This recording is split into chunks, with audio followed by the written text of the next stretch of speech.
Welcome into the live stream here from McCready and Siskey. I'm Neal. That's Tyler. What it is. How are you? I'm doing great. How are you? I'm good. I'm good. Getting ready. Run a little late today as I got to the gym and I ran and I realized that I had lost track of time a little bit. And so when I got here, I was like, do I have time to shower? And I decided that I would be kind and shower so that you wouldn't have to smell that. Well, dude, if I work out and it doesn't work out till I get to take a shower, I just sit over here and let you bear it. So there's no telling how many times. Since you say that a lot, I must stink sometimes if I come over here. No, I don't mean like that. What do we got? Man, we'll talk about it a little bit. My guy Wyndham Clark's not doing so hot in the old PGA Championship today. Oh, that's right. Today's day one. I saw it on it was on in the gym, but I was watching. I watched the latest Ted Lasso, and then I flipped to switched apps and watched some of Jack Ryan. Oh, okay. Jack Ryan's badass. I watched a little bit of it, and I stopped watching it. I don't know why, but I really like it. Yeah, no, I like enjoyed that. the hell I out like of that series. It was actually a good Ted Lasso. They've had several in a row that were like, "Come on, man, I've liked them.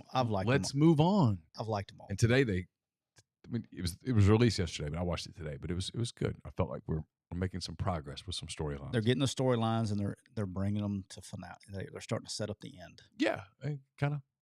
Without spoiling the whole show for pulled me back in a little bit today. I mean, I was going to keep watching, but some of the storylines were getting tiresome. I think they were trying to be like controversial, and to me, it wasn't that controversial. It's just like, okay, yeah, cool, okay, let's move, keep going. Yeah, what's next? Yeah, they try to go woke for a minute.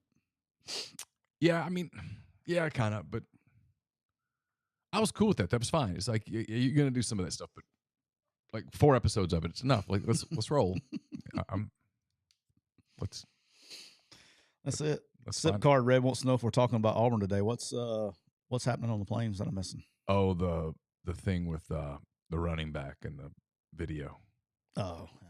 Have you heard about that? I have. I'm just not even going to comment.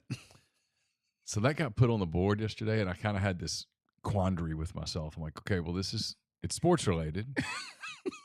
It's Auburn. The video's out there.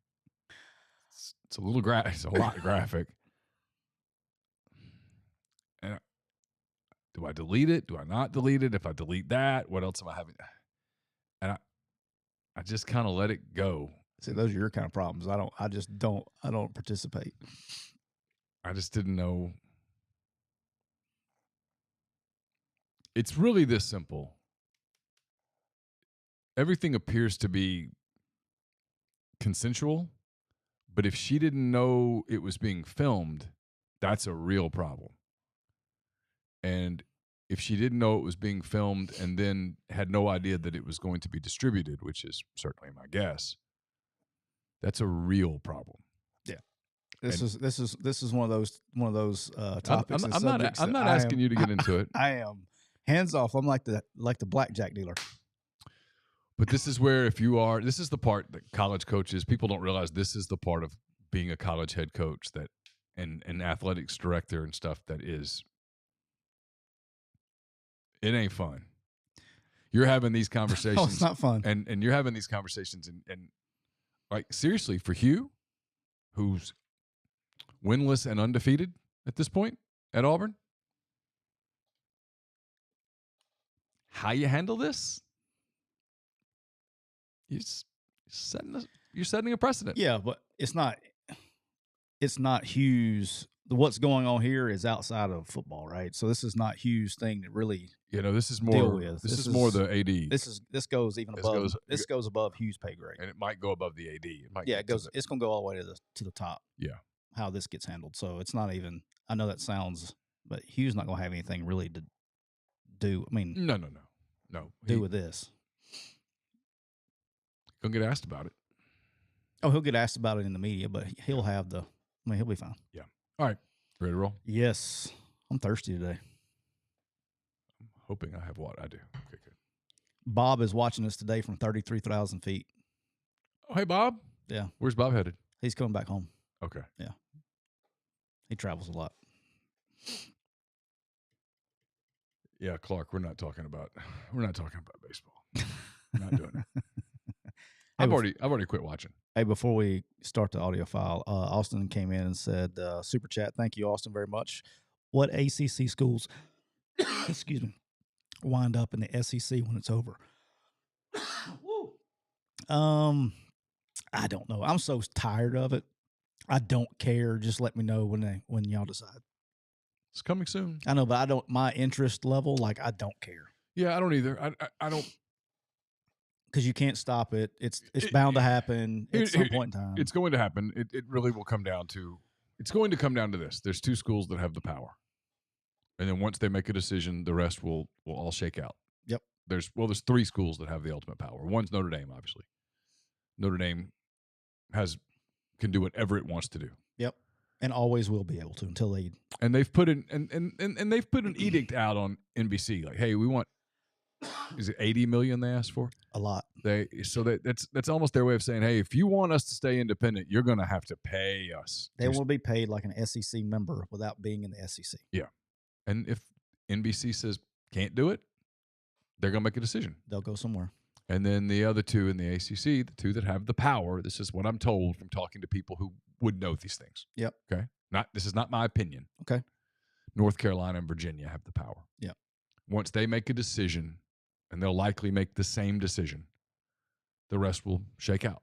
I have heard Clemson in the same breath with those two, but I've heard those two. I have not, but that does not mean that I'm right and you're wrong. It just means I've not heard that. And I'll tell you this, just like Austin, for me, all kidding aside, is I don't have an opinion.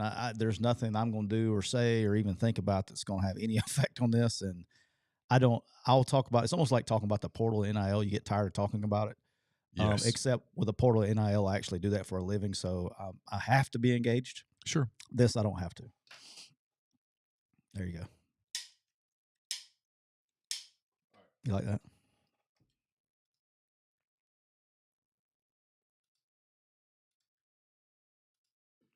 Welcome into another edition of McCready and Siskey, powered by Rain Total Body Fuel. I'm Neal McCready. That is Tyler Siskey. Good one today. That was good. Welcome into the show. It is Thursday, May the 18th, as we hit the record button a little after 2 p.m. Central Daylight Time. Tyler, how are you? Man, I am good. I'm even better now. I can't really, and you're not a peach guy. Mm-mm. So I almost feel sorry for you a little bit. Okay. I'm not joking. This is maybe twice as good as Red Dragon. I could drink this stuff all day long. Those are fighting words. I know. This is the peach nectarine rainstorm. I mean, I can't even put it into words. It tastes like a Georgia peach. So good. Not a sponsor, Georgia peach. We are brought to you by Rain Total Body Fuel. 300 milligrams of natural caffeine, BCAAs, electrolytes, and zero sugar. Red Dragon is the boss. It's got what you need to push the limits and achieve your goals. Check them out on Instagram at Rain Body Fuel to learn more. Our friend Bob with Rain is in the air watching us on live stream on YouTube. Do us a favor, Bob and everybody else. Yep. Hit the like button. Hit the subscribe button. If you are listening on Spotify, hit the follow button. We would be most appreciative. We're How about this? very, very close to 6,000. Less than 10 subscribers from 6,000. Can we get it done on this show? If we get it done on this show, Neal will take his shirt off and do a dance. I will not take my shirt off and do a dance. I will thank you profusely. 10 subscribers. So if you're listening to this, hit the subscribe button, please. It is free for all you people that still use floppy disk in your Google machines. It is free. So there you go. All right. So we did SEC West last week. Yep. Or Tuesday. Monday. Man, it's been a week. It's been a week. I don't know why it's been such a weird week, but it has. I guess coming back from the weekend, and Caroline was here for a couple of days. She's on her way back up to Fayetteville as we speak. Just, I don't know. I haven't mentally been locked in. Yeah, I've lost track of days. And you've been super busy. I've been as busy as I've ever been. And so it's like we did the show. It felt like we did the show yesterday, and then today happened. The last 2 days have disappeared.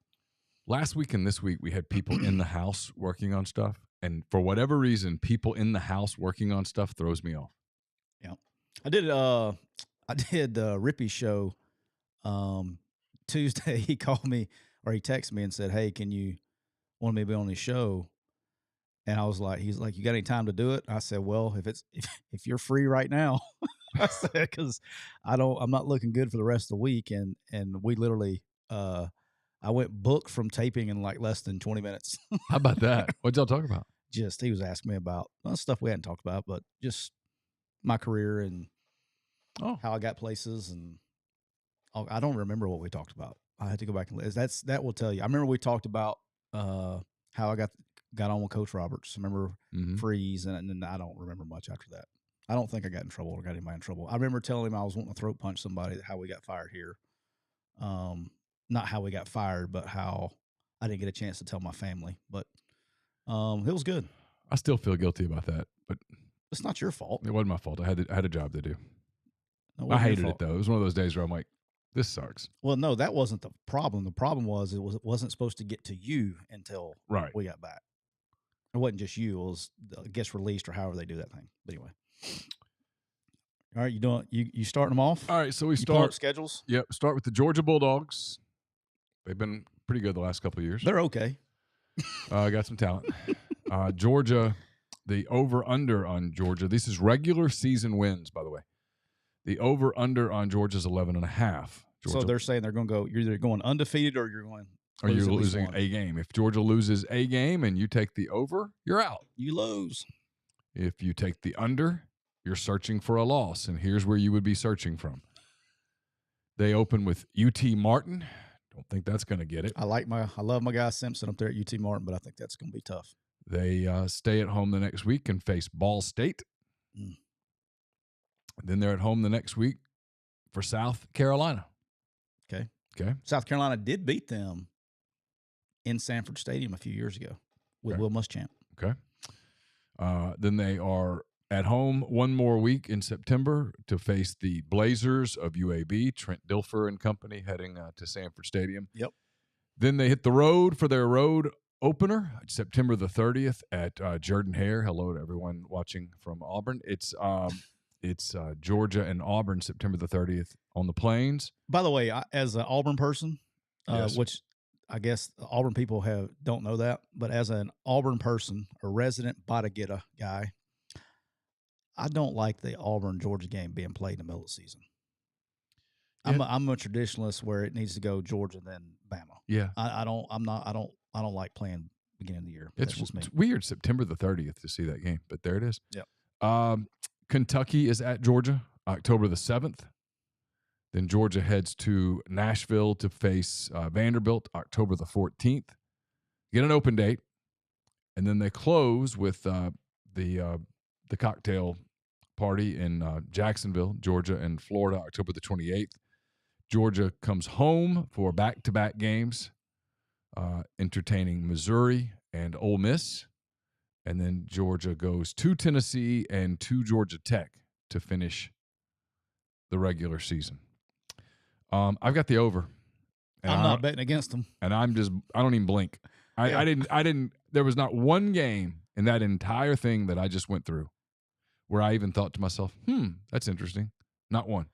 In every one of those games, I went blowout, big win, blowout. The two big win, blowout. Probably a blowout, big win, fairly easy win, blowout. The two that stick out to me, if you said, hey, if you told me they're going to lose a game, and I knew that they were going to lose a game and I had to pick it, I would say either Tennessee or South Carolina. Those would be the two. I don't think South Carolina's going to do it. I'm just saying that game's not going to be I don't think that's a blowout. Yeah. I can see that. I can see it being a competitive game for a while, but it's not going to be tense. We'll go over South Carolina in a minute. I like them, but I do too.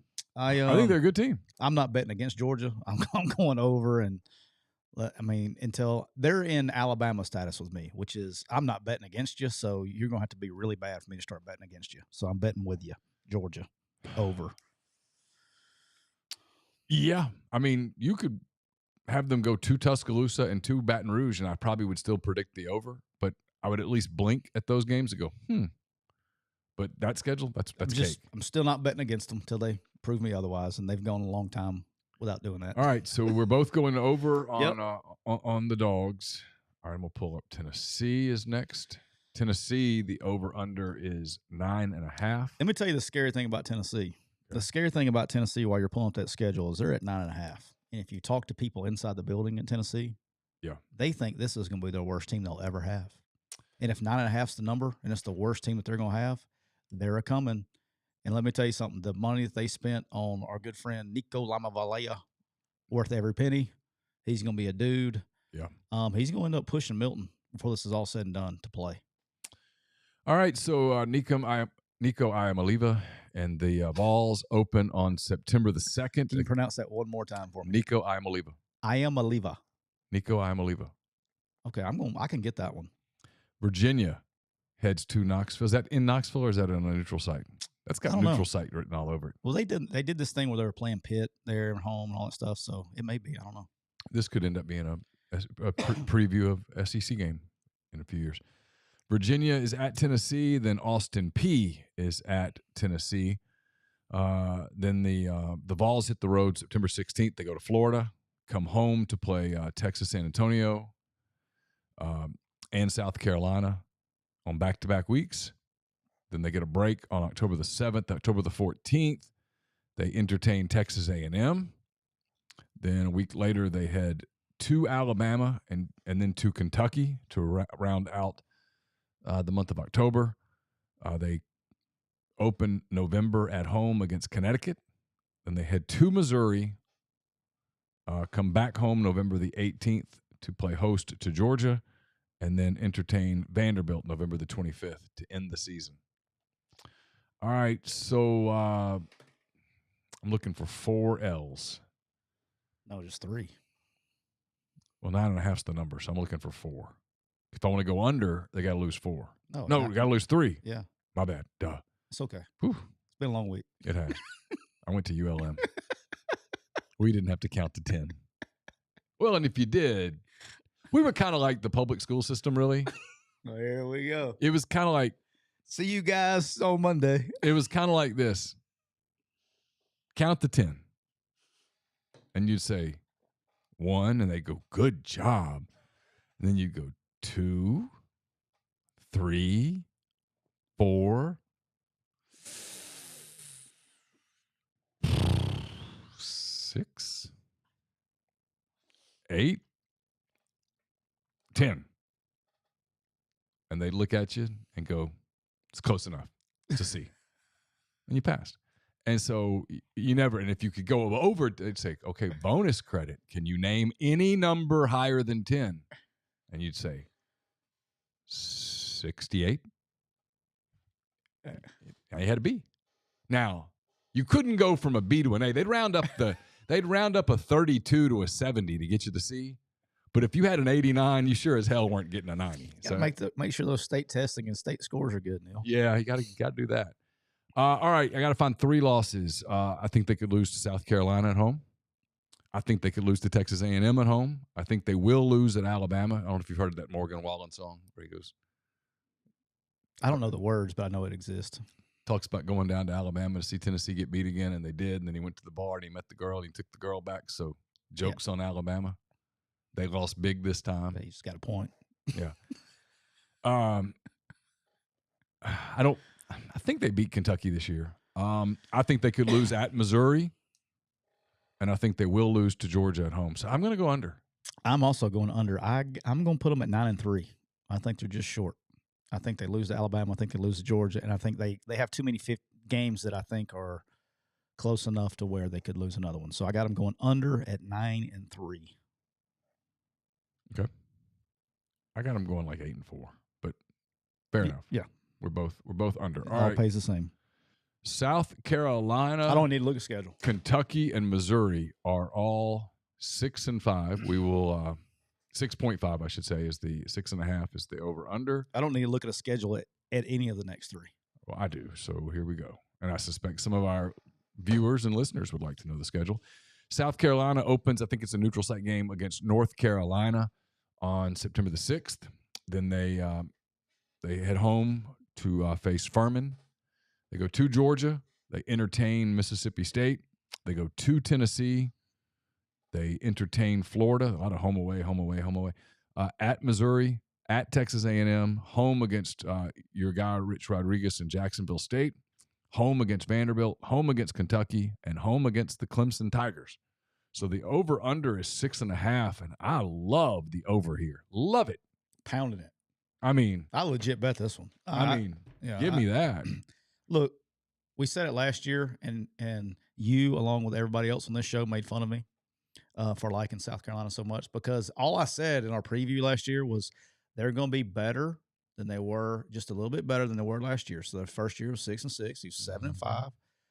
And so you're just asking to go 7-5? Dude, easy. Let's go.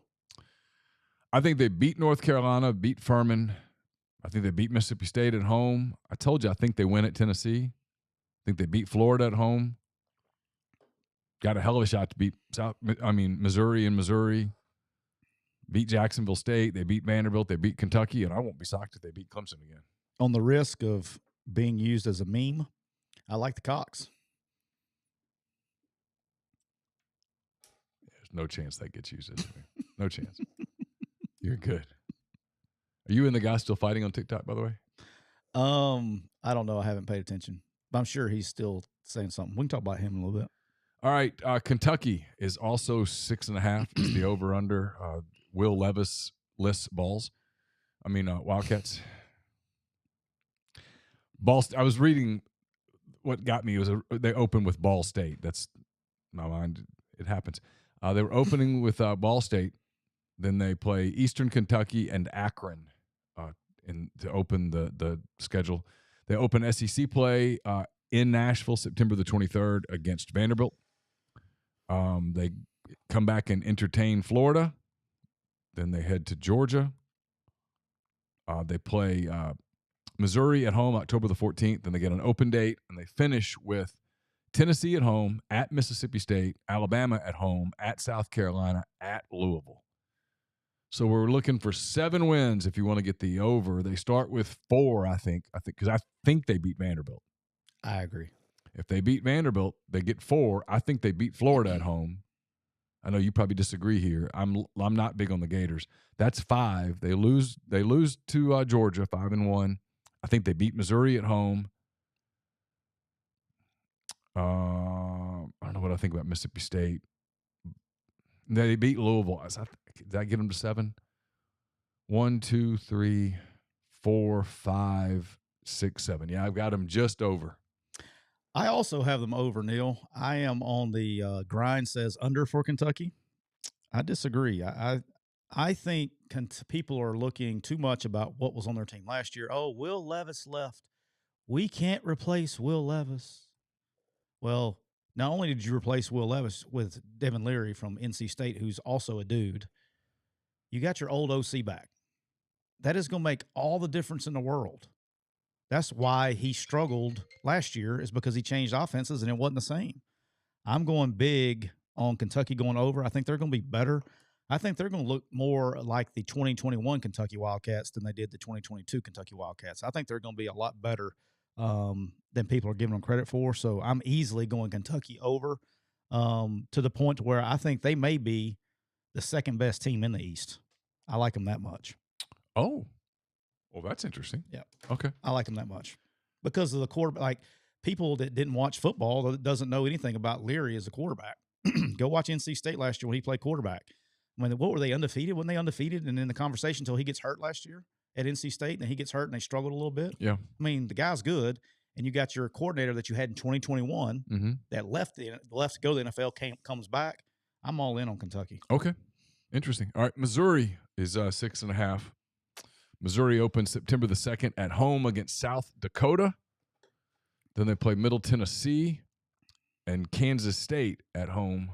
That's their home opener. That's opening slate. They go to Memphis on September the 23rd, and an AD should be fired for canceling that game. Then they go to Vanderbilt September the 30th. Come home on October the 7th to face LSU. Then at Kentucky, October the 14th. South Carolina comes there October 21st. Open date.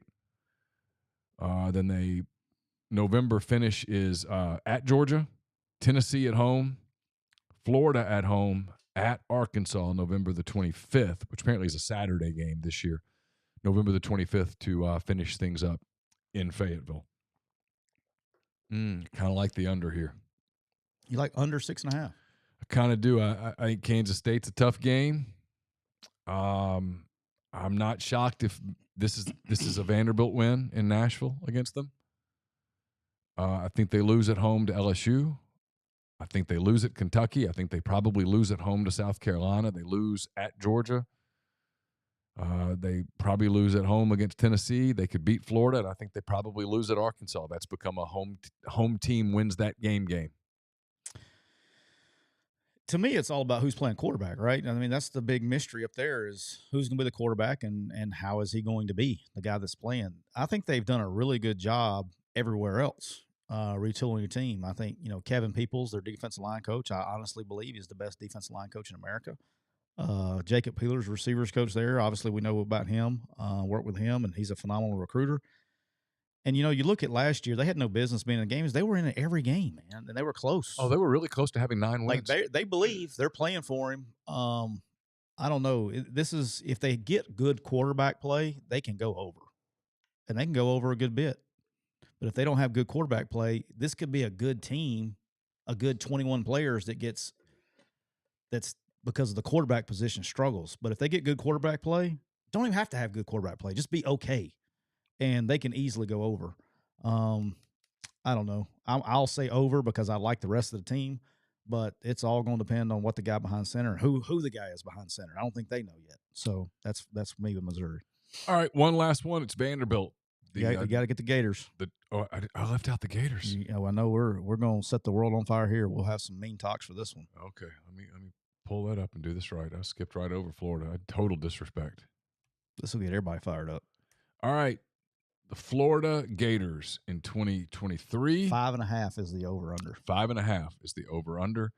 They open August the 31st, so that's a Thursday, I think. Yeah, Thursday, August the 31st at Utah. Not an easy assignment. Nope. McNeese State comes in on September the 9th. Tennessee comes in September the 16th, and Charlotte comes in September the 23rd. Okay. Then they hit the road for a week. They play at Kentucky, September the 30th. Home against Vanderbilt on October the 7th, a chance for revenge for the Gators after losing in Nashville a year ago. At South Carolina, October the 14th. Then an open date. They get Georgia in the cocktail party that we referenced earlier in the show. They get Arkansas at home on November the 4th. They go to LSU November the 11th, to Missouri on November the 18th, and then they play Florida State in Gainesville on November the 25th. The over-under is 5.5. So my initial WL or W win-loss toss, okay? I've got them losing to Utah, beating McNeese. I've got them losing to Tennessee, beating Charlotte. I've got them losing to Kentucky, beating Vanderbilt. So I got 3 wins. Losing at South Carolina, losing to Georgia.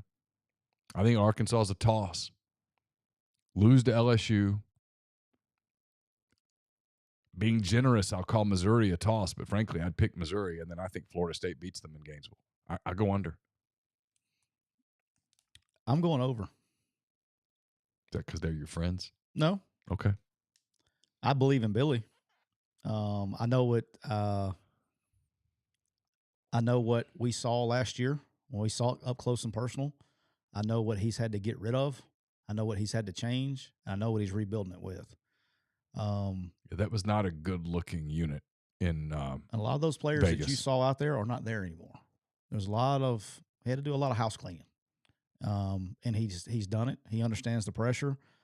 I'm going over 5.5. I don't know what it is. I mean, I think they get at least 6 and 6. I think they're going to be better than what everybody thinks they're going to be. Everybody's like, oh, well, they lost Anthony Richardson. Did y'all watch Florida play football last year? He wasn't like, woo, he's not the reason they won 6 games. Okay. It wasn't like he was going and winning games by himself. He beat Utah by himself. I mean, what was the score of the game? It was like, what? It was a low scoring game. He just didn't lose the game. I thought it was in the 30s. He didn't lose the game. I don't think he won the game. I never watched Florida play and goes, by God, they won that game because of Anthony Richardson. I just think they're going to be better. Y'all can hate on my ass. Y'all can hit me up in the freaking mean talks and all that shit y'all want to do. I like Florida. I don't think they're going to win the damn East or anything. But I believe in Billy. I know what he's doing roster building wise. And I think, Florida is probably the least patient fans. I didn't realize this until I looked this up the other day. They have to be the least patient fans in the SEC. They have to be. Well, they're all New Yorkers. Well, I don't know about all that, but I don't know where they come from. But they come from the Northeast. Gainesville. Get out of here. No, Gainesville is. Get out of here. Gainesville is the least southern. I mean, it is the least southern SEC school in the country. Why would you say in the league? Are you seriously? Yeah, all their students are from the Northeast. Well, I don't get all that, but you threw me off. But here's my point. All right, is they're going to be better, and they are. And Billy knows how to build rosters. But when you go back and you look, because everybody's like, well, they haven't been the same since Urban Meyer. Well, dude, like Jim McElwain, he was there like 2 years and got fired in the middle of year 3. He went to the SEC championship game his first 2 years. And then his third year, they had a bad year. You're gone. Dan Mullen comes in. Dan Mullen gets fired in year 4. Well, years 1, 2, and 3, he went to New Year's 6 bowl games. Yeah. Year 4, So Billy's just, he's starting them backwards. Hey, this is his back. He'll do the slow build. I like what Billy's doing. I do. Okay. People hate on Billy. No, I think Billy Napier's a terrific coach. I'm just trying to tell everybody. I'm having a hard time getting that. I'm not. Image it's 1 year, man, and it was a no. Hold up. You can't count the freaking Vegas Bowl, man. I'm saying I'm having a hard time getting it out of my head because that's why they don't need to play bowl games. They got whipped. What I'm trying to say is I'm not saying he won't get it done. I just don't think it's quick fix. After looking at what I saw that day in December, well, I'm like, whoa. In my defense, over 5.5 is not really calling it a quick fix. I'm just saying it's over 5.5. I mean, they went 6 and 6 last year. Yeah, I'm just having a hard time getting them to 6. They'll find a way. Still Florida. Okay. They'll find a way. Florida, I was told somebody the other day, Florida is Florida, man. Urban Meyer. What does that mean? Because if you give a coach there, it's kind of like LSU and Brian Kelly, right? Every coach at LSU, I know I'm not comparing the jobs, but I'm just trying to. Because if I offer that job to 100 coaches, they're taking it 105 times. All right, but what I'm saying is Spurrier had a run in the 90s, right? He did, but he would win anywhere. But he won. He won big at South Carolina. He didn't win that big. He won 10 games. But he was winning 10 games every year. I know. At Florida. I know, but he won 10 games a couple of times at South Carolina. Nobody does that. Yeah, like twice. Yeah, but no one does that. No one before him or since then has done that. All right, Florida. I mean, Will's a good coach. He just failed there. Why? Because it's a hard job. It's a hard job. Very hard job. All right, Florida with Steve Spurrier had an Alabama, Georgia-ish run in the 90s. Okay, dominated the league. Yeah. All right. For sure. Since he left, since he freaking shot the deuce. The only guy that's won there's been Urban Meyer. Won for a length of time. He won national championships. Yeah. All right. He won the big game. But winning as a program and being a winning program, that's where I disagree with everybody. Because you can't say what other school in the SEC would fire their coach that went to 3 consecutive New Year's 6 games. If the argument had one losing season. The argument is they have the quickest trigger, I'm with you. Yeah, but you know what I'm saying? Like what other school fires their coach and not just fires him, dismisses what he did. Like he's a shitty coach. Wait a minute. Dan Mullen just took you to 3 straight New Year's 6 games, and they had a bad year, and his ass was fired. That doesn't mean he's a shitty coach. You see what I'm saying? Sure. Jim McElwain got fired in the middle of his 3rd year. Well, the first 2 years that he was your coach, you won the East and went to Atlanta. Like, how is that not being successful? because you didn't win the national championship. I'm with you. But if winning the national championship is the bar, you're a great program, Florida, but in today's world, there's literally, in my opinion, there's 3 schools that should be their bar. There are 3 programs out of 130, and Florida's not one of those 3. Georgia, Alabama, Ohio State. That's it. Yeah. That is their bar. The other 127 teams in FBS, that's not your bar. Your bar is, hey, let's go compete and have a chance to win. And when you're at Florida or you're in the SEC and you're going to Atlanta, if you're going to Atlanta and you can win the league, you're probably the best team in the country. Yeah.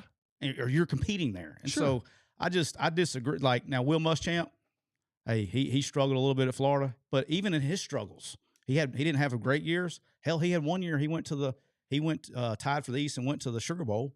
I mean, even he had his moment. Yeah. All right. Ron Zook's the only one I think that didn't really had to follow at Spur. I don't think he did so hot. No. All right, Vanderbilt, the over-under is 3.5. The Commodores open at home against Hawaii, August the 26th. So they play in that week 0 game against them. Then they get Alabama A&M at home, at Wake Forest, at UNLV, home against Kentucky, home against Missouri, at Florida, home against Georgia, at Ole Miss, home against Auburn, at South Carolina, at Tennessee, November 25th to wrap it up. Give me their out of conference one more time. Hawaii. Yep. Alabama A&M. Yep. Wake Forest, UNLV. I think this is an easy over, right? I think so.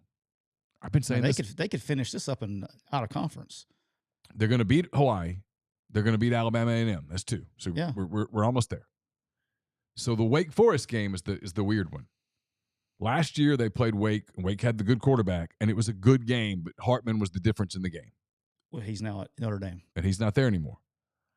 They go to UNLV. It's Barry Odom's first year, all that stuff. I think that's a game Vanderbilt wins. So we've got them at 3 and a toss at Wake. Call it even a loss.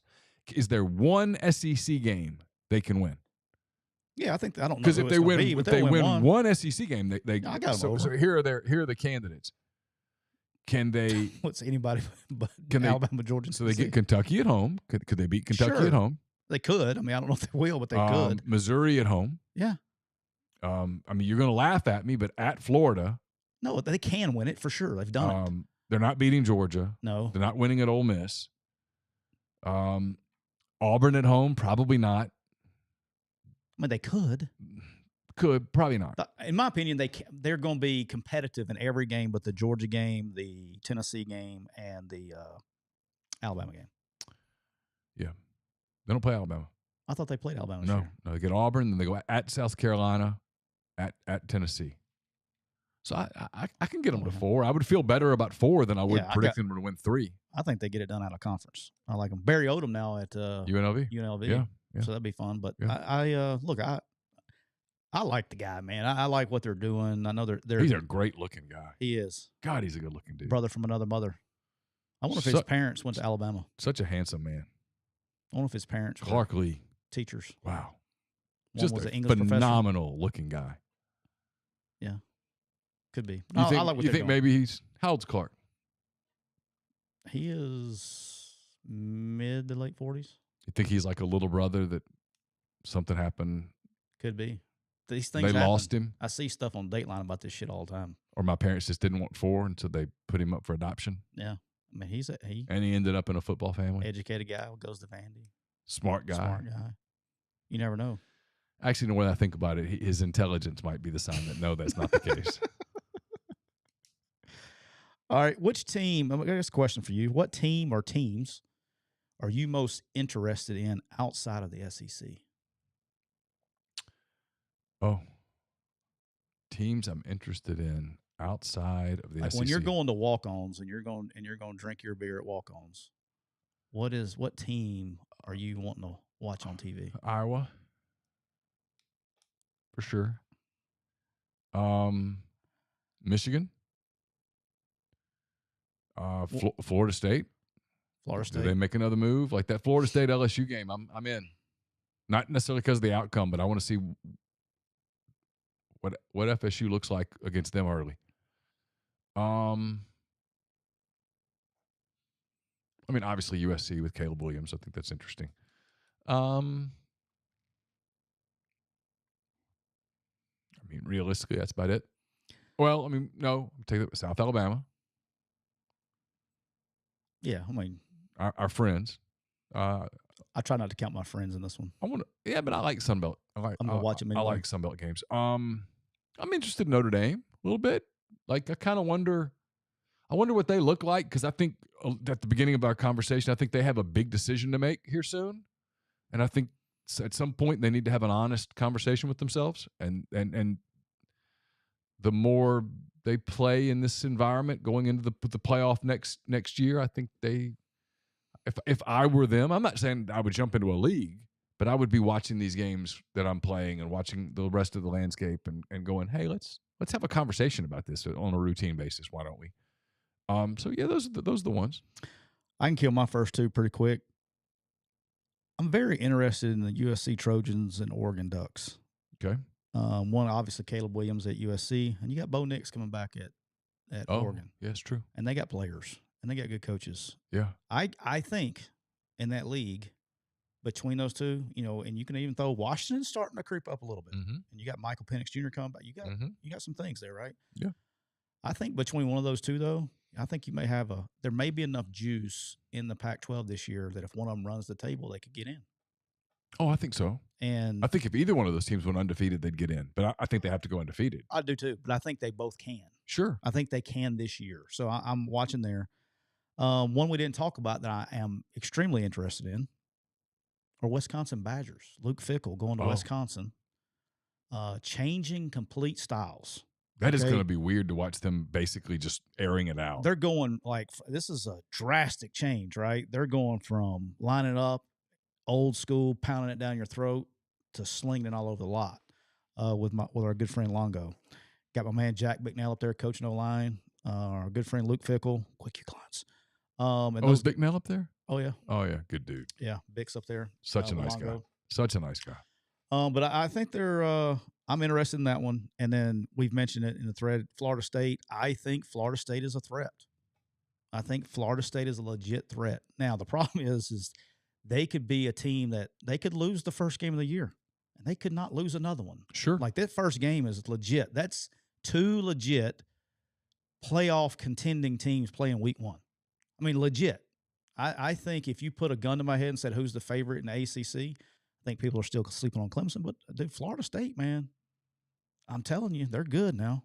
They are good. Agreed. Travis coming back. And at the end of last season, they were good. They were really good. And he's done a good job. And, you look at – it was funny. It's a year ago right now. Everybody's like, oh, Norvell's on the hot seat. Norvell's on the hot seat. Well, he said, hold my beer and watch this. And he's flipped it around really quick. I like what they're doing there. And then Colorado, I want to see what the experiment, how it turns out. Sure. But not expecting much. No, and I'm not going to judge if they go 3-9 when some of the people will be like, oh, see Dion. Like, no, he gets more time than that. I'm not judging year one. Now it's possible that you might look at it and go, hey, Cat, you're going to slow down a little. It's what it looks like more than what the scoreboard is. Right. You know what I'm saying? Yeah. Like, he could go 3-9 and you'd be like, okay, get a guy some time. Or you can go 3-9 and go, hey, this shit ain't working. Right. It's what it looks like. Sure. I'm interested, so I'll be watching that. Got any bills to pay today? Yeah. Walk-On Sports Bistro puts everything they've got into bringing you game day with the taste of Louisiana. Dig into their mouth-watering, made-from-scratch Louisiana cuisine. Po' boys, gumbo, voodoo shrimp. Also fan favorites like juicy burgers and fresh salads. All in front of 70-plus TVs, 40-plus ice-cold beers on tap. You can order online at walkons.com or on their convenient Walk-Ons app if you're this weekend watching the PGA Championship or you're watching some Major League Baseball, college baseball. When's the next race? Is the Preakness this weekend? Couldn't tell you. Okay. It's usually 2 weeks apart, right? Yeah, when was the Derby? 2 weeks ago? Yeah. Yes, it's about time. I don't know. Whenever. Check it out in Oxford or Ridgeland especially, and tell them how much you appreciate them sponsoring this little show. And we're brought to you by Comer Heating and Air, Southern Air Conditioning and Heating. Different names, but it's the same great product, same great people, same great services. If you live in Oxford, Batesville, Tupelo, or that area, get in touch with Eric Payne and the people at Comer, 662-801-1777. If you live in, Memphis, Hernando, Olive Branch, those areas in North Mississippi, get in touch with our friends at Southern at 662-429-4429. All right, we'll bounce around a little bit. Got to ask this the other day. I know, Keon Coleman made his decision. I guess that was yesterday, and then somebody was asking me about the Franklin kid at UTSA, and this guy's, he caught this many balls, had this many yards, and this and that and this and that. There is a big difference that I think, from a fan's perspective, would probably be good for them to understand. Is when you're recruiting when you're taking a portal guy from a group of 5 program, you got to understand, one, what position he plays, and then how big of a jump that is from a skill level of what they're going into. Skill players have a very difficult time jumping from group of 5 to Power 5. Not saying there are outliners, they are out there, but not many guys' production is going up from a group of 5, and they make the jump from group of 5 to Power 5. Their production is not really going up. Offensive linemen have a tough time moving from group of 5 to Power 5. Linebackers, not so much, man, because if you can run and you can hit, you can play the position, right? It's not really, it depends on what position you play. Does that make sense? Sure. Like, if you're a corner, okay, and you're a group of 5 corner, the guys you're going against every Saturday, those guys don't even play for the teams that, right, you're going against a whole other animal. Mm-hmm. And it's very similar from the group of 5 jump to the NFL, right? Is like Jalen Tolbert. I love him to death. Jalen Tolbert dominated the Sun Belt at receiver at South Alabama. Dominated. Was the best player in the league. He got drafted pretty high by the Cowboys, third round by the Cowboys last year. He didn't even play. And he's a second or third round. He doesn't play. It's a big jump. It takes time. And the problem with the portal is it's kind of like a JUCO kid. You get them, you don't have 4 or 5 years developing. You got to go. Yeah. You're asking guys to plug in. Plug and play. And so that's why I think when you're in the portal, and if you just look at any commit list, if whatever your team is, okay, whoever your favorite team is, if you're an Ole Miss person, if you're an Auburn person, because apparently we got a lot on the show, but if you got an Auburn person, War Eagle, Bada Getta, you can go and look at your 22 portal class and look where your players came from, and then go and see if you think they had a good year last year. And when you do that, you're going to see the guys that came from the group of 5 level to the Power 5 level are usually not superstars. And I broke my ass trying to find this tweet somebody had sent me. You okay? I know. I tried. Somebody sent me a tweet like right after the draft, and I can't find it. I don't remember who sent it to me, but there were only like 2 players. I think the number was 2 players drafted. There were like 50-something players out of the portal drafted in the NFL draft this past year that had done the portal, but only 2 of those 50 actually transferred up levels. So my point is that when you got to understand that there's a complete skill change going on, who you're going against, size, speed, the whole deal, and just look at the NFL. Like when you're at Arkansas State or you're South Alabama and you have a guy that the NFL is interested in, when they come to watch tape, and again, they do a lot of advanced tape now, but when they still come in, the first games that they're going to want to watch is they're going to watch your money games. They want to see, how do you play against good competition. Of course. Like when we were at Arkansas State, they wasn't turning on the game versus North Texas. They were turning on the game versus Virginia Tech. Yeah. They were turning on the game versus Alabama. They didn't even watch when we played Monroe. They don't even watch the tape. I know. I'm sorry. I had to pull that out for you. But that's kind of the same kind of deal. So you're just insulting everything today. Yeah. But anyway, the conversation came up where somebody was asking me about the Franklin kid, UTSA receiver. And he is a good player. I mean, he did well at UTSA. He's got really good balance and body control. He's not overly big, and he's not a burner. Would he play anywhere he goes? Sure, he's going to play. Is he going to be a superstar difference maker, a guy that's going to go in there and like you're going to hang your hat on third down? By God, everybody in the building knows we're throwing it to you, and you got to catch it. No, but he'll be a guy. Now the kid that went to Florida State, he's real deal. Couldn't run out sight in a day, but he would body your ass up and make you and catch it. He caught every 50-50 ball, was really good body control and ball judgment, and that's what he's going to do. He'll be a weapon in any college offense because he's a threat to catch the back shoulder every snap. What about the kid at UTSA that suddenly Texas A&M and Ole Miss and Colorado? That's Franklin kid, right? Yeah. Yeah, so that's what I'm saying. He'll play, but is he going to be the guy that you can go, hey, we got this guy, by gosh, we're going to Atlanta? No. Yeah. He's just going to be a guy in your rotation. He's going to play. He'll have a good year. I mean, but he's not going to be a superstar because he can't. He's not big. He's average size, and he's not a burner. He's not running by guys in the SEC or Pac-12. But he'll be a guy. We're about 2 years in. My thoughts on the portal are beginning to crystallize. I'm not completely there yet, but they're beginning to. I'm beginning to form an opinion that I feel strongly with. Yeah. Building a roster, you're talking about? Yes. Yeah. I'm not completely there, and I could be proven wrong again. Do you know who was there on this podcast, like episode 1? You. I'm a little more. I know you're. I'm patient. a little more pragmatic and rational than you are. I'm a little more patient, a little more deliberate. Do you know why we study history, Neal? Because history tends to repeat itself. So when you have these bars of successful programs, and you go, what are they doing? When they're all doing the same things? Here's my thing about the portal, especially the second turn in the portal, is just because the market, like, I'm using NBA draft analogy, okay? All right. There's going to be a lot of teams in the draft that are going to think about trading up, okay? Trading assets, future assets to trade up. So let's take my Thunder. Okay. They're 12. They have the 12th pick. They have tons of assets. And frankly, the roster's kind of crowded. And there's going to be some people that say, hey, you should trade up from 12 to 6, 12 to 7. It's going to cost you, but you're going to get a player. Are you?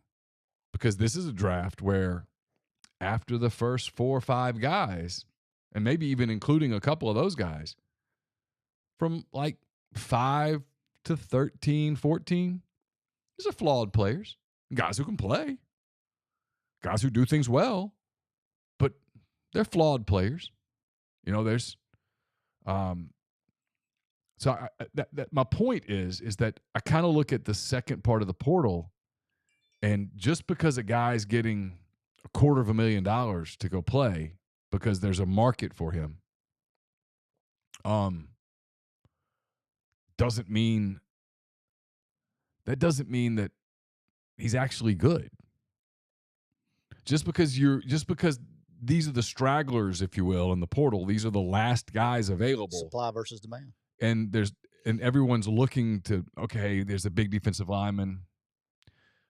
Stephon Wynn Jr., I think is his name, committed to Ole Miss today. He started his career at Alabama, had like 20 tackles in 3 years. He played at Nebraska this past season, had an okay season. He's got 1 year of eligibility left. I'm sure he's very familiar with Pete Golding from their time together in Tuscaloosa. And so he's going to Ole Miss. And this is not to say that he won't be the greatest player in the history of the program. I'd bet against it. But there's this, oh, well, we got him. Okay, yeah, well, what did you get? I'm not saying you didn't get anything, but what did you get? I mean, you're getting a guy who's been at 2 places.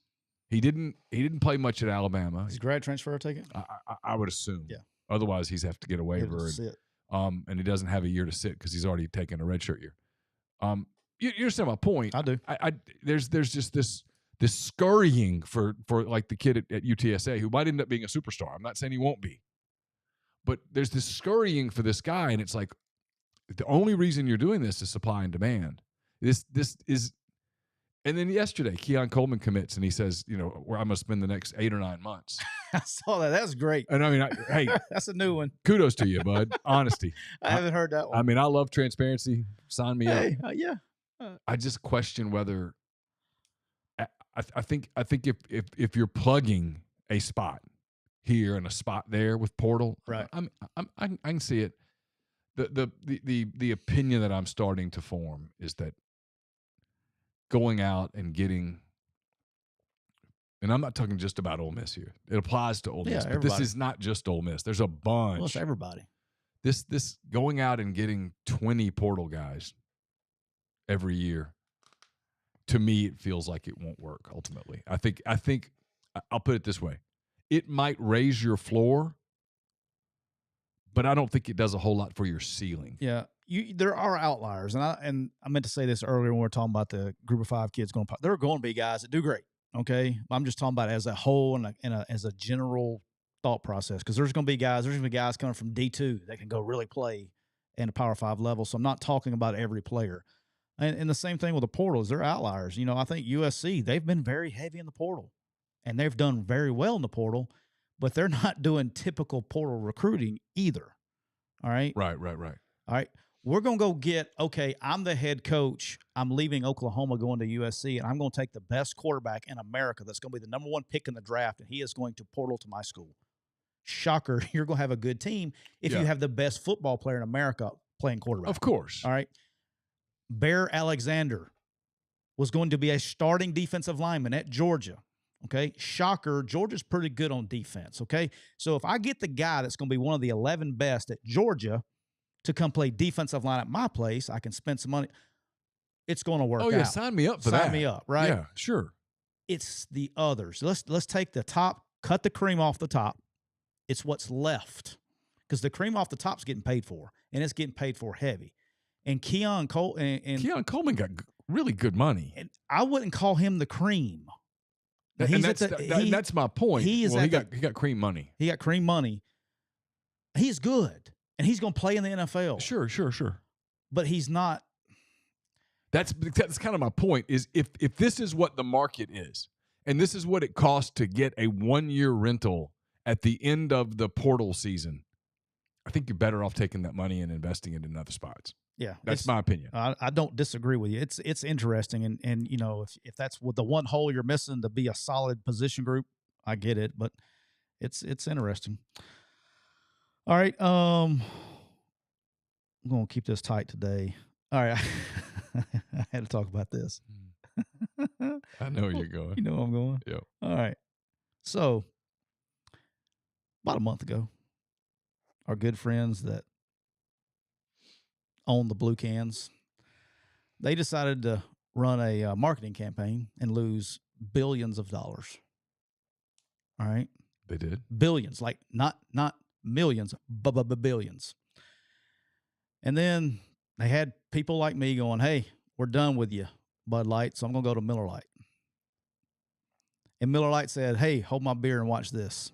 And so they got woke and going broke. So I'm trying to find a beer. Somebody sent me something on Twitter I saw this morning. I apologize. I haven't responded yet, but somebody sent me a beer out of Memphis I need to try. And now I think my wife sent this to me. Sports Illustrated, in the swimsuit edition, is going to put a transgender male, I guess, is that the right words? So before I upset some people.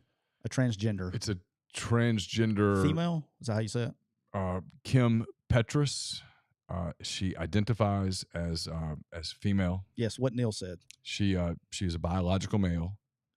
I don't know where she stands at this point in the whole process of transformation. I don't know. Okay, so this is not about, I'm not trying to offend anyone. She's on the cover, though, of the 2023 Sports Illustrated swimsuit issue. All right, but this is McCready and Siskey Common Sense Party 2024. Wiseacre's a really good Memphis brew. I think that's the one somebody sent to me. Excellent. It's a red can?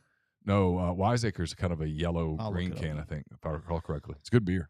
Yeah, so here's the deal. I'm not trying to offend you. Go do your thing, whatever y'all want to do. Here's my complaint, okay, is how do people get marketing jobs at big fucking companies, man? This isn't like, hey, we're at Quick U, and I come up with some great idea and it pisses people off, there has to be tens of people that go, hey, that is a good idea.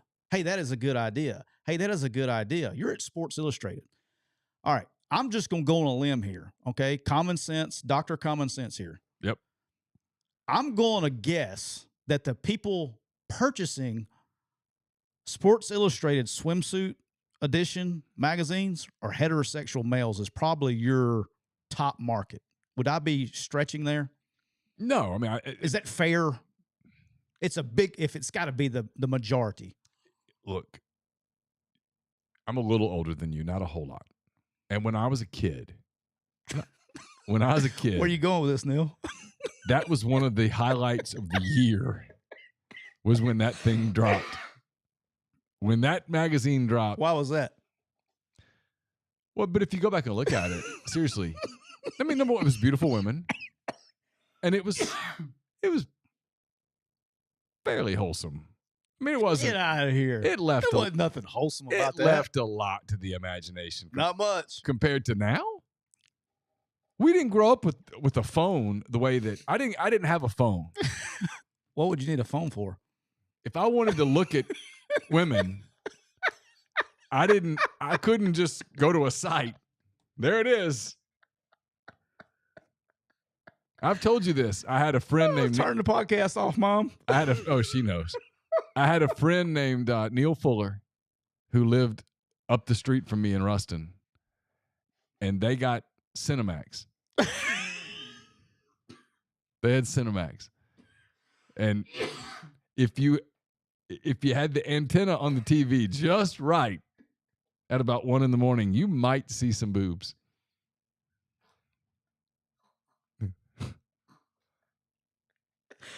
And his dad had a Playboy collection, and we'd slip that out. You had to make sure you had to kind of make sure that you put it back in the same place. I'm gonna stroke out. So that's about the extent of it. Is he had Sports Illustrated swimsuit issue. All right, and you had Kathy Ireland and Elle McPherson and Christy Brinkley, Cindy Crawford, but Christy Brinkley. I mean, but my point is that it was who did that magazine appeal to? They were appealing to guys. Snide's got something for you. Skinemax. No. I mean, a few pay. Look. I've said this before. That I saw where Kathy Ireland was appearing in Oxford not so long ago, and a part of me felt like I really ought to go to the event and apologize. What's wrong with you, dude? You know what I mean? You weren't there, but you kind of were, and I didn't treat you with a lot of respect. I'm very sorry. This program brought to you by the Biden administration. All right, so, but here's my deal. All of the politics aside, let's drop our left and drop our right. Who in the marketing campaign goes, hey, I got a great idea? I don't know. This is what I don't understand. We're gonna take our best, and it's all three companies. Is it the same person going like gets fired from Bud Light, goes to Miller Lite? Damn, I just got fired from Miller Lite. Let's go to Sports Illustrated. Like, but it takes tens of people. You take your target audience and you're just flipping the bird. Yeah. Like I don't get it, but I don't understand it either. I mean, look, I'm not in marketing, but that's great. I don't even know. I'm guessing if I'm sitting in the room in marketing, I'm like, okay, our objective. Number one, what's our objective? It's to make money, right? We want to sell the magazine. We want to sell the magazine, right? Yeah. If I'm marketing Bud Light, what's my objective? To sell Bud Light. I want as many people buying Bud Light as possible. That's my goal. I think. I mean, it should be. I mean, I'm not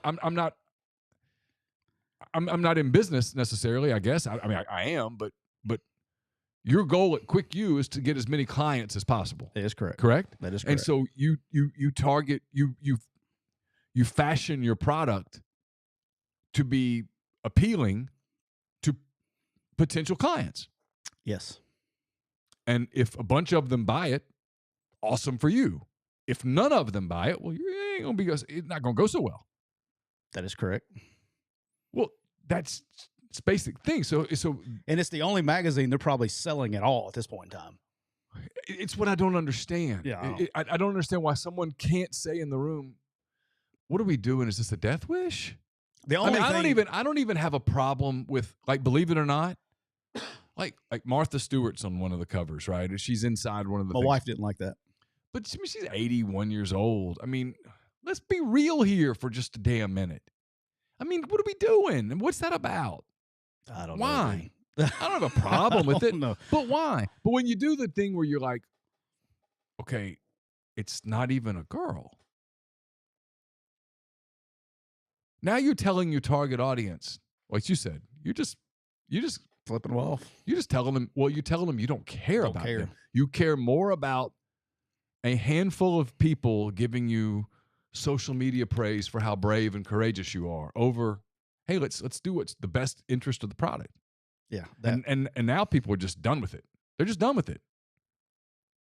All right. Austin comes in with a super chat, says, did y'all see what Adidas did today? They have grown men, using the term loosely, wearing small girl swimsuits. No, I didn't see that. But why? I don't know, dude. Brian says he'd rather see a big girl on the cover. Let's go, Grind. All right. I don't know. I don't the whole go woke, go broke, but let's do it anyway thing defies logic to me. I don't understand it. Only thing I could seriously, the only thing, because I've really tried to go, okay, what in the hell were they thinking? Is there's no such thing as negative publicity, and they're getting attention to it. But there's a fine line between getting clicks and going broke. There's a fine line. Well, they raced through that line. Yeah, they went all the other side of it. All right, Neal, we'll wrap up with this. I thought this would be fun. All right, so now that our good friend Cole has got this TikTok thing going, and with our good friend Rico knows, after last week and all the comments, I thought it'd be good to, like, every once in a while, maybe make him do it every week, I guess, during the summer, for you and I to read some mean talks. Okay. Instead of mean tweets, we'll call them mean talks. You gonna send me a few? Yeah, I'll send you. I'll read this one. I was just gonna do two. All right. Off this one.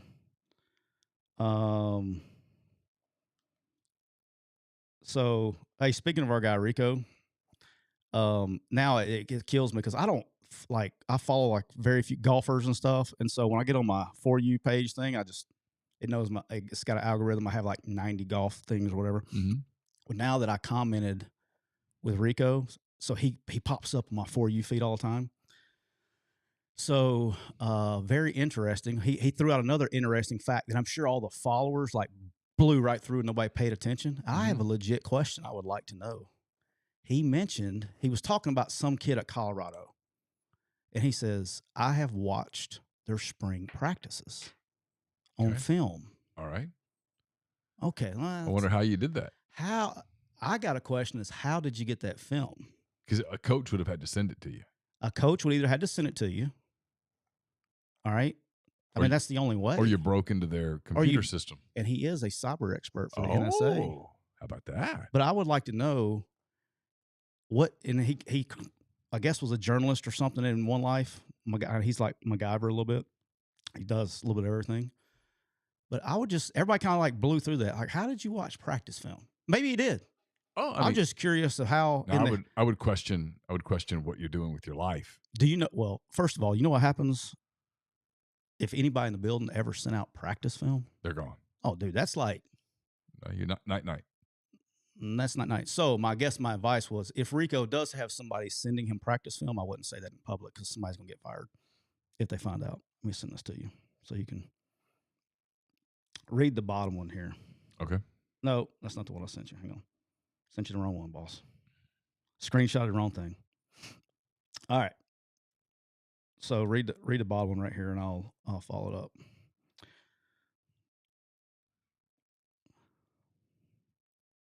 Hang on a second. I can't talk when I text. Clay's laughing so much. My wife's the exact same way. I can't. I've tried. I can't. I'm terrible.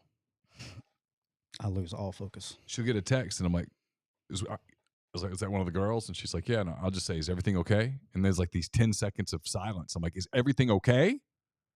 Oh yeah, I just can't read. I'm like, well, just tell me everything's It all right. bothers everybody around me, and I can't help it. All right, so read the bottom one right there. All right, so this is All in right. response to the.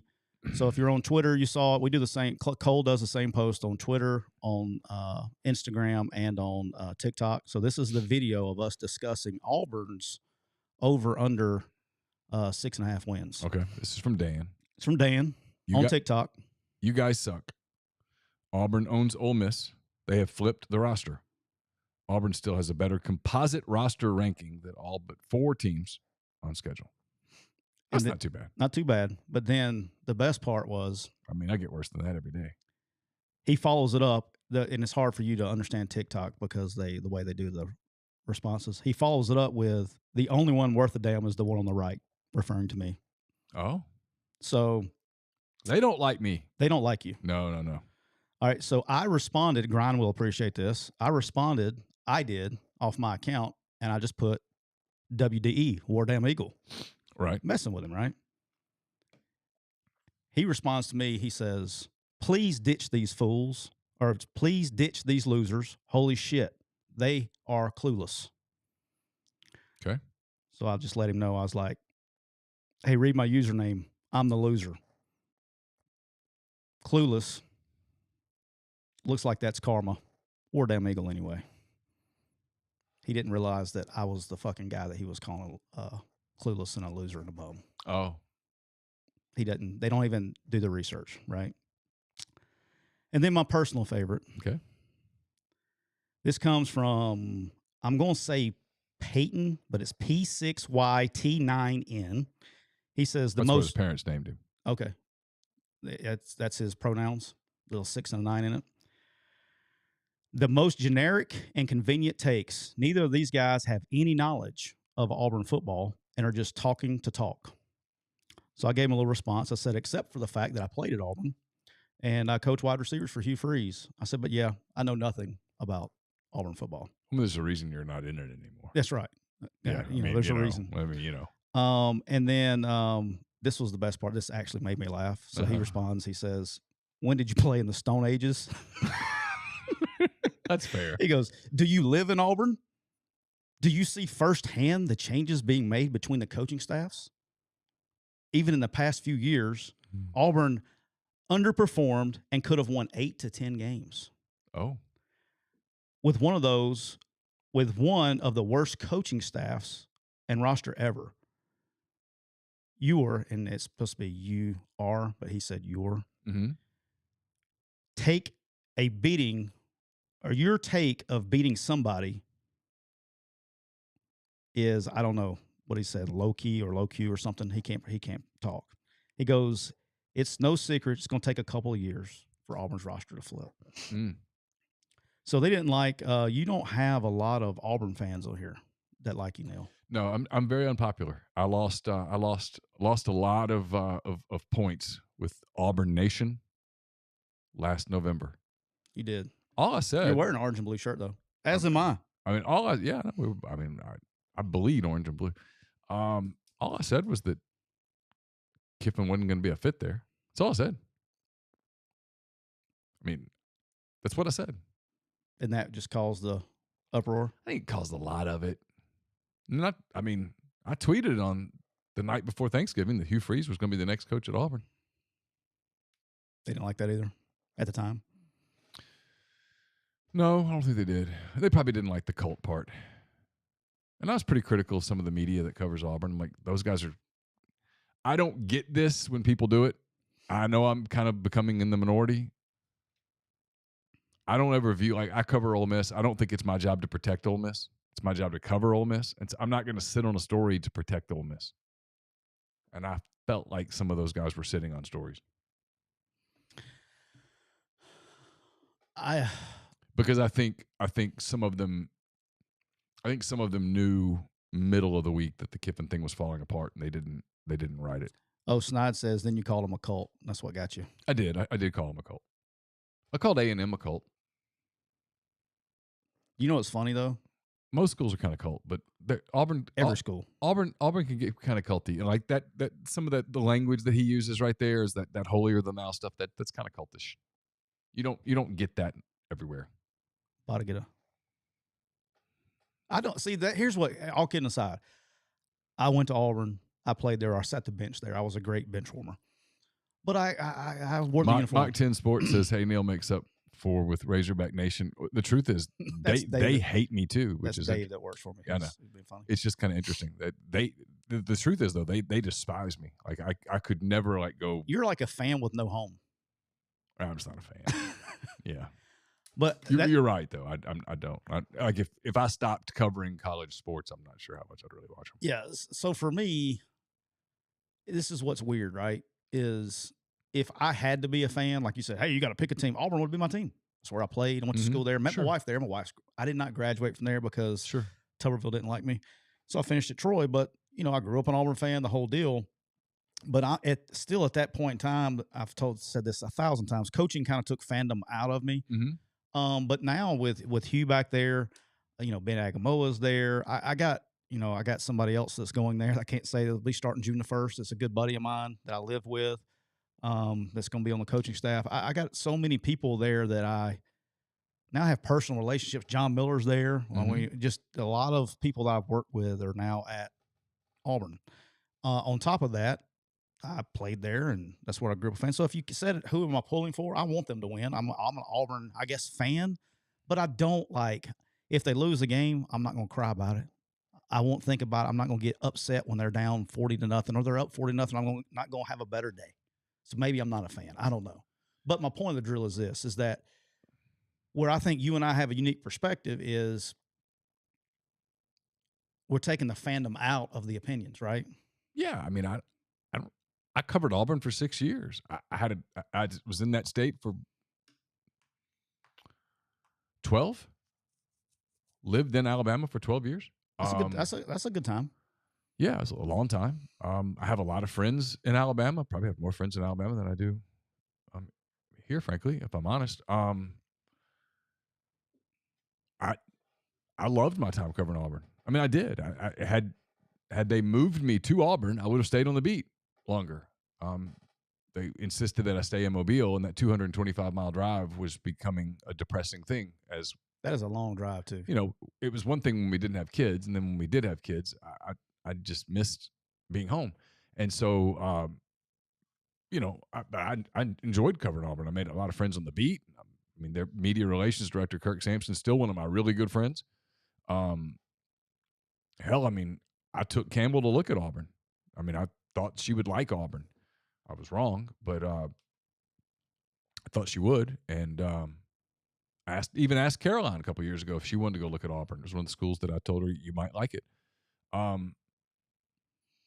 just don't. When you cover it, I'm old school, and I realize that this is no longer the case. We've talked about this before. I think I'm a dinosaur.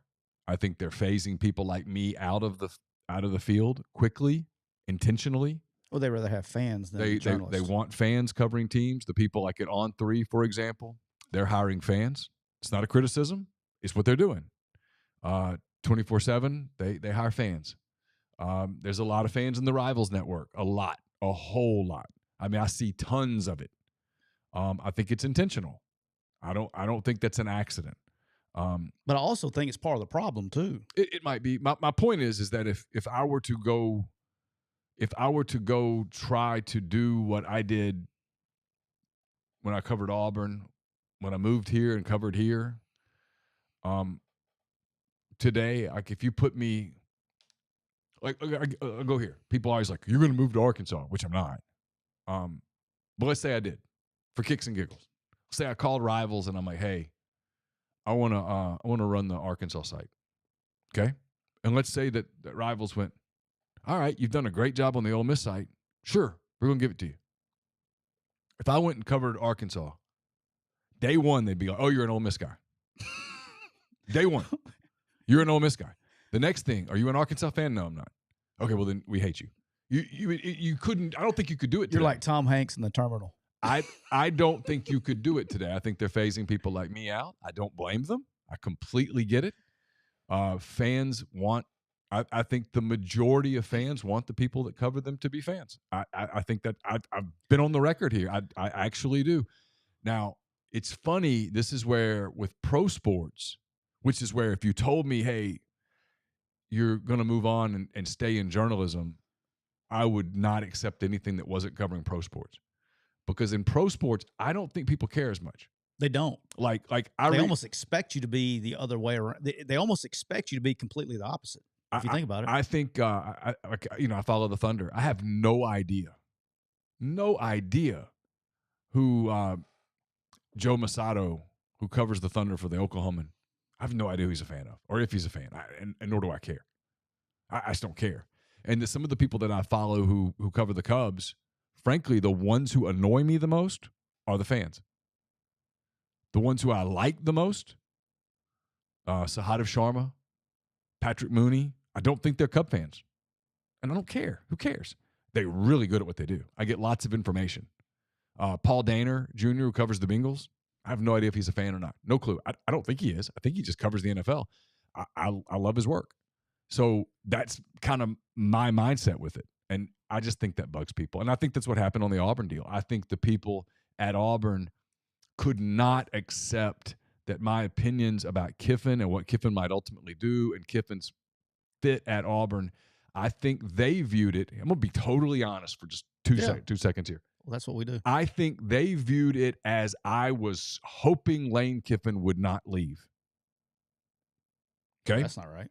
And in reality, by the end, I'd put so much work into what was coming if he left. It's better for business. That I had to fight the urge to be disappointed that he didn't leave. And it has nothing to do with Lane. It's not personal at all. But it was, gosh, man, I was ready for a coaching search. We had all this stuff set up. We were like, boom. I knew we were going to be way ahead of the competition. Right.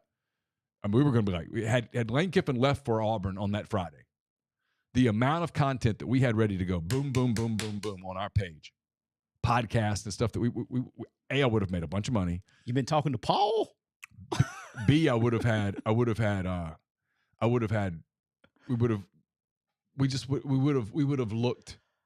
have looked incredibly prepared. Yeah. And so there was a part of me that was like, when there at the end, when I think I said, guys, I kind of hope he goes. They just didn't believe me. They couldn't relate to that because, frankly, nobody on their beat could ever say something like that. Wouldn't survive. Yeah. And that's where it comes. I get it. I get where the hate comes from. I don't lose any sleep over it. I totally understand it because it's not personal. Nobody knows. If they knew me personally and still hated me, I'd be like, "Oh gosh, man, am I doing something wrong?" But they don't. I mean, I see where it comes from. I completely understand it. And again, I think people like me are being phased out of the business, and I understand it completely. Yeah. I don't have any kind of experience like that you have. The only thing that I have even similar to that is when somebody asks me a question about Ole Miss, and I have to dance around the truth. I'll let them know the truth, but if I tell them, they'll ask me a question, okay, which is, by the way, it's one of my biggest pet peeves in the world is if you ask my opinion and then I give you my opinion and then you act like a jackass because I gave you answered the question that you wanted me to answer. Right. But, I'm going to be but I'm also in a position where I don't give a shit. I'm at that age and at that point in my life where I don't care anymore. But I don't enjoy. I put it like this: like Mama says, if you got something, it's better to say nothing at all. Sometimes I'll step out. I won't be a part of a discussion when it starts getting down that road. If I think that it's going to create that, because when somebody asks you a question where that conversation's going, I'll just get out. Yeah, I'm not going to deal with it because. You can't be, and then Ole Miss is obviously the latest stop that's like that. It'll go away, I guess, with time. But when you say anything that's critical, and they got their glasses on, their fan glasses on, it's like almost like it's a personal attack at them. Right. It's not a personal attack at anybody. I generally hope all Ole Miss fans hope y'all win every game. I hope you're happy. Auburn fans hope you win every game because I don't care. Sure. And so for me, it's not about the fandom.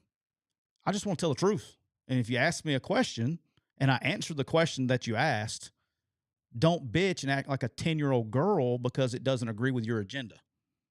I could never do the fan site stuff. I could never do that. Couldn't ever do it. Yeah. Because I tell you the truth. And when I tell you the truth, I would have 0 subscribers because they want to go in there and it's fluffy cloud day, right? Yeah. Tell me how good every fucking player that you're recruiting is going to win the Heisman motherfucking trophy. Pisses me off. No, he can suck. We're an hour and we made it this long. Well, he can suck. Well. You know what I'm saying? Like, sure.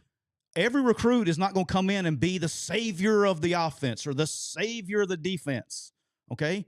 You can look at things, just hit your little Google machine, take your floppy disk out. I was joking the other day, turn off your Oregon Trail off of your freaking floppy disk, pull it out, okay, and hit the little Google machine and go look at the facts. Okay? I cannot stand sugarcoating things for people. And because now when it goes the way, it goes opposite of when you start sugarcoating things. Sure. And it goes the way that you really deep down inside, you know it's going to go. Now you're a liar. You told me we were going to win all these games. Or you told me this guy was going to be good. Nope. That's why I don't do it. If I think the guy sucks, he sucks.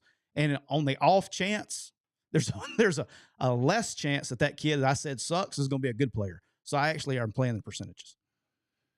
Yeah. We could do this conversation another time. Yeah, we need to. We need to stop. It's why when I started doing picks on Thursdays, yeah, I can't tell you how many people said you can't do that, and I'm like, why? You can't pick football games. You can't pick against Ole Miss. I'm like, what if I think they're going to lose? Well, you just can't do it. I'm like, but why? Like fans told you that? No, other media, like in this this genre. You know, because in Mobile with the Press Register, we picked games. You know, I mean, it was like one of the things you did, and people loved it. I mean, I know people like picks because they like to either go, "You were wrong," or "Hey, what do you think?" or whatever. I'm like, sure we can.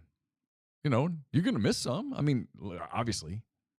I mean, if I knew, hey, every pick I ever make is going to be right, I'm going to go to Vegas for a few weeks, make all my money, and then I'm heading to my island somewhere. But I can't tell you how many people are like, I can't do it. And then there's people like, well, I know if I pick against school X, I just can't do it. Hell, I got grief. You may tell you one of all the shit that I have done. All right, for Ole Miss people to hate me. I mean, we can go down the list. You know, it started with Binocular Gate, and then I worked for Matt Luke, and I mean, just keep drawing lines. You know, one of the worst things since I have been involved with Ole Miss that I got the most shit for, is when I was doing like a home visit. I was on your network, but I wasn't doing this show. Yeah, I came on your show. Matter of fact, it may have been like right when we started putting the home visit on your deal. Mm-hmm. I came on your show with Chase, the Oxford Exxon podcast in the morning that y'all do about Ole Miss sports. Well, and we were today we did 45 minutes of NBA. So. Did you? Yeah. Right, awesome. And it was Alabama and Ole Miss game. And I actually picked Ole Miss because I legitimately thought they were going to win the game. Like I remember this. I actually picked Ole Miss. So I put down, I was being real, but I was being honest. I thought it was I thought it was a really good matchup. Was that the popcorn game? Get your popcorn ready. There's one where he went for it 86 times on fourth down. That one. Yeah. All right. I got more shit about picking Ole Miss, and you said they were going to win. That was the worst take I've ever heard. I can't believe you said they were going to win. They lost. Ole Miss fans wearing me out, and I'm going like, you can't win. So at that point in time, I just said, fuck them. I'll say what I want to say, and I'll either pick against them or pick for them. Yeah. I mean, you can't make everybody happy. Yeah, you can't. I mean, my philosophy on it is if the football gods came down and said, "Hey, you get to decide what Ole Miss does," I'm like, "Oh, well, then just let them win because it's easier. It's good for business. It's just for your business. Frankly, for my business, you need to win or lose. Well, I've covered a team that won the Sugar Bowl. Yeah, that was really good. Yeah. It was a really good team. I've covered a 2-10 team that I'm telling you would not finish in the top half of the Sun Belt. And I've covered everything in between. Was that the year before we got here? Yeah, 2011. I mean, that was just an absolute, just an absolute disaster of a season. I mean, just from. Oh, I coached half of them. I got it. Yeah, I mean, the off the field stuff. Dude, the morale. I mean, just the whole. When we get ready to burn this sumbitch down, like we're both ready to say fuck it. Yeah. All right, and we're ready to burn it down. I got some stories. But here's my point. Here's my point. And this is going to sound arrogant, but I don't mean for it to be arrogant. Okay, because you've known me a long time. Yes. I think the last thing anybody would ever call me is correct. arrogant. Yes, you're correct. So I've done it for 15 plus years. I've covered several really good Ole Miss teams. Yeah. And I've covered some bad ones, including one disastrously bad team. Right. And I've covered a lot of middle. Right. A lot of middle. A lot of that. Yeah. And my business has grown steadily. So I'm not saying that means I'm awesome. It just means that it's grown. I mean, so when people go, well, boy, if they don't win, I don't know. I mean, no. So for business, I don't know that it matters. Now, for ease, it is so much easier to cover a winning team than it is to cover a losing team. So if this is the part that always cracks me up, like you hate Ole Miss, you want them to lose. I get that sometimes. I'm like, no. I get it too. I just assume them win. Frankly, I mean, it's just easier. It's much easier to cover a happy team, and it's easier to cover winning. Losing teams go into shells. The players stop talking. The coaches get paranoid. Everything gets tense. Information gets cut off. It's just hard. Covering a losing team is hard. Like covering this basketball team the last 2 years was miserable. It was miserable. Like you like the people.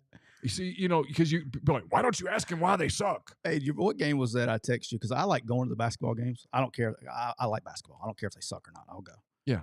I forgot what game it was. I texted you. They were down like 20-0. And I said, I knew you were covering the game. I said something like, oh my God, or something. You're like, what's going on? I'm on my way. I was like, just turn around, go home. Yeah.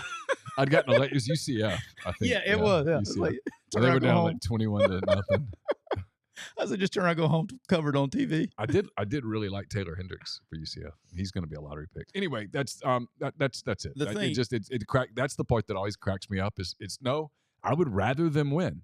But two things. I have no control over it.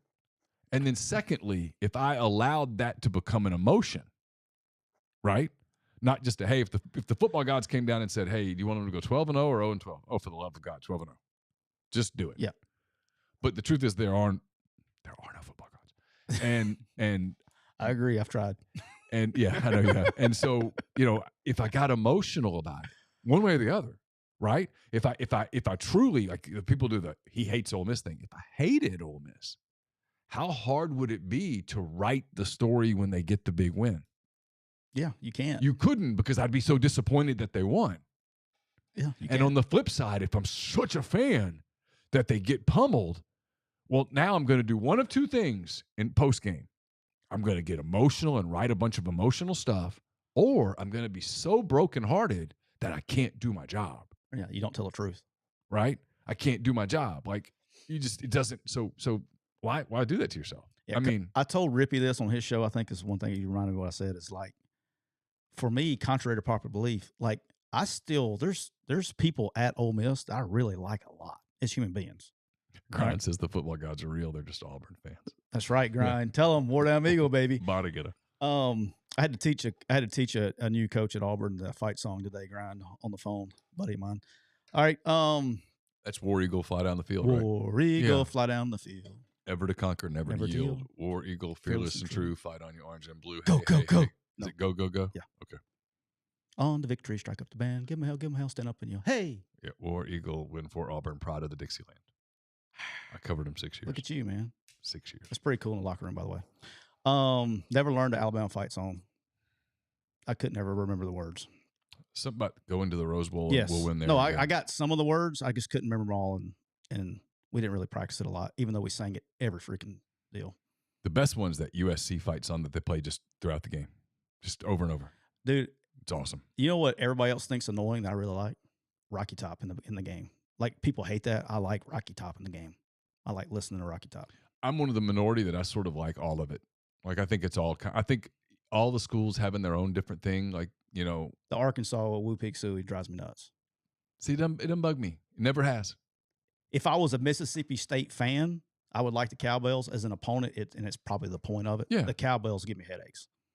Yeah, I just think the cheers and stuff are ringing the headphones. Yeah, I just think the individual cheers and stuff are kind of cool. I think that's one of the cool things about college sports. But yeah, my point, what I was saying is, I really like Keith Carter as a human being. Like him a lot. think he's doing. I like Keith. Mm-hmm.